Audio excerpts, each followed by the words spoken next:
Hello student, यहाँ पे question है two metal pieces having a potential difference of 800 volt are 0.02 metre apart horizontally a particle of mass 1.96 into 10⁻⁻15 kg is suspended in equilibrium between the plates.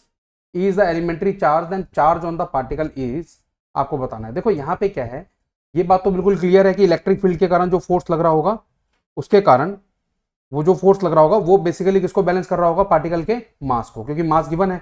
बात clear है।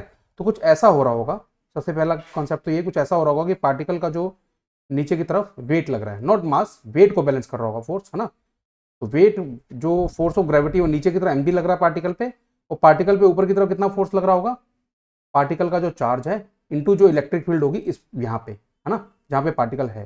तो इसका मतलब ये जो प्लेट्स हैं, ये जो मेटल प्लेट्स हैं, ये ऐसी होंगी।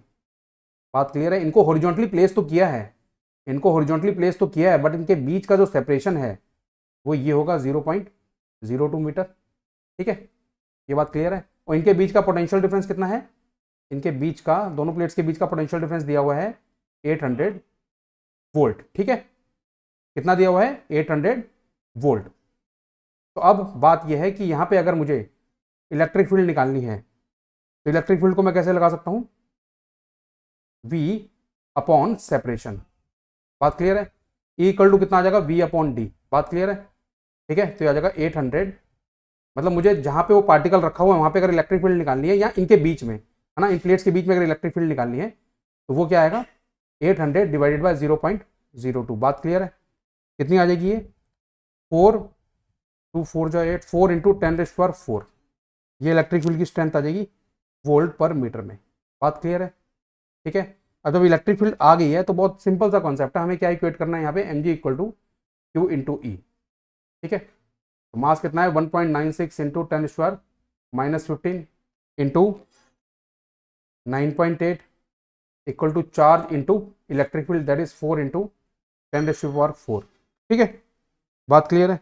अब Q इक्वल टू कितना आ जाएगा आपका, Q इक्वल टू कितना आ जाएगा आपका, वो आ जाएगा 1.96 इंटू 10⁻⁻15 इंटू 9.8। ठीक है, डिवाइडेड बाय कितना आ जाएगा ये, 4 इंटू 10⁻⁴। ठीक है, कितना आ जाएगा, 4 इंटू 10⁻⁴।